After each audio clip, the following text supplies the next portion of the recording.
Hello guys.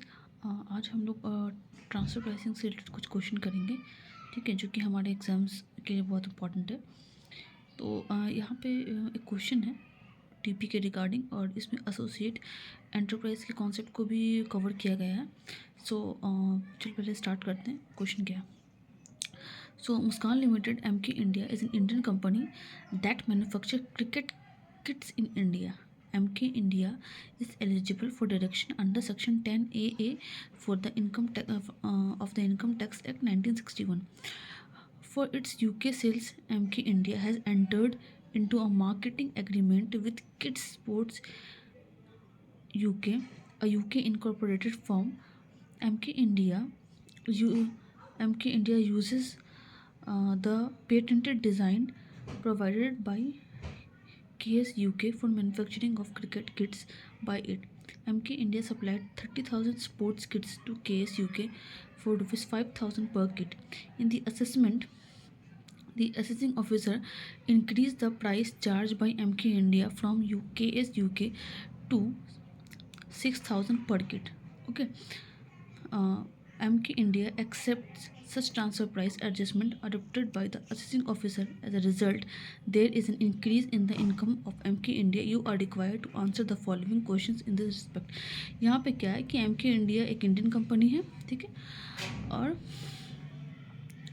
Kids sports KS UK एक UK based company है, ठीक है।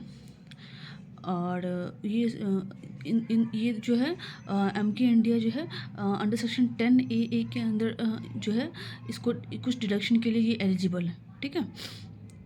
तो एमके इंडिया जो है वो पेटेंट किसका यूज़ कर रही है? जो केएस यूके मैन्युफैक्चर करती है, ठीक है। ठीक है, और एमके इंडिया ने सप्लाई किया है 30,000 sports kits to KS UK, ठीक है, फॉर 5,000 पर किट। हाँ, यहाँ पे एमके इंडिया सप्लाई कर रही है 30,000 स्पोर्ट्स टू केएस यूके, ठीक है। कितना? हर किट का दाम 5,000 रुपये यहाँ पे, ठीक है। बट जब असेसिंग ऑफिसर ने असेस किया तो उन्होंने जो है प्राइस को ये करके इन्हेंस करके 6,000 रुपीज़ ये किया, ठीक है। अब यहाँ पे हमको इससे रिलेटेड कुछ क्वेश्चन दिया हुआ है कि इसी केसेस में क्या क्या आंसर होगा, ठीक है। तो पहला क्वेश्चन है कि would MK India and KS UK be treated as associated enterprise for the purpose of transfer pricing adjustment adopted by assessing officer? क्या MK इंडिया और UK इंडिया को हम लोग AE कंसिडर करेंगे for the purpose of transfer pricing, ठीक है। और second question है what is the liability of KS UK in respect of the change in ALP in respect of purchase made by it from MK India. अब यहाँ बोल रहा है कि ये जो केएस यूके है जिसको सप्लाई किया है एमके इंडिया ने, उसका क्या रिस्पॉन्सिबिलिटी है, ठीक है। और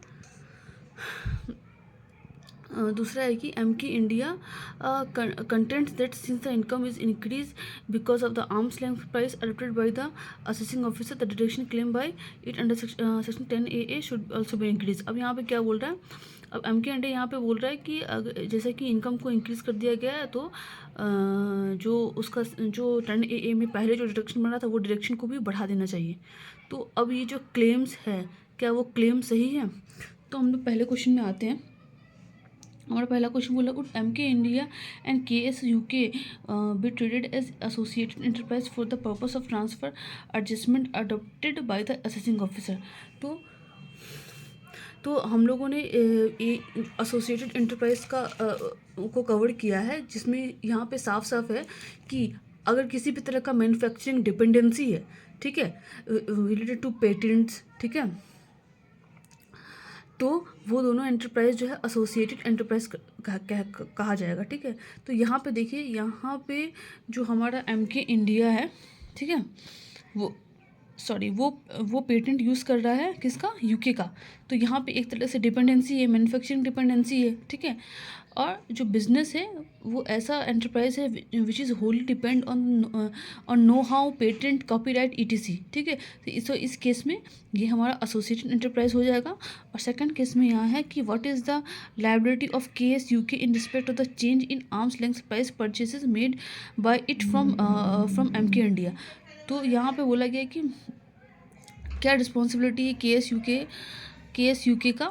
तो हम लोगों ने यहाँ पे secondary primary adjustment transfer pricing का पढ़ा है कि अगर अगर अगर जो अगर टीपी एडजस्टमेंट में एक्सेस अमाउंट पाया जाता है तो that amount should be repatriated within India within 90 days. ठीक है, अगर वो अमाउंट रिपार्टेट नहीं हुआ within the time limit then that amount will be treated as a loan और advance upon which interest will be calculated. ठीक है, तो अगर 90 डेज़ के अंदर अगर आप एक्सेस अमाउंट जो भी टीपी ने ये किया है, जो भी टीपी एडजस्टमेंट में एक्सेस अमाउंट ये हुआ है, अगर आपने 90 डेज़ के अंदर नहीं रिपार्टेड किया इंडिया में तो उसको हम लोग मान लेंगे कि इंडियन एंटिटी से आपने लोन लिया है और उसके ऊपर इंटरेस्ट भी कैलकुलेट होगा। ठीक है, और लास्ट क्वेश्चन में बोला है कि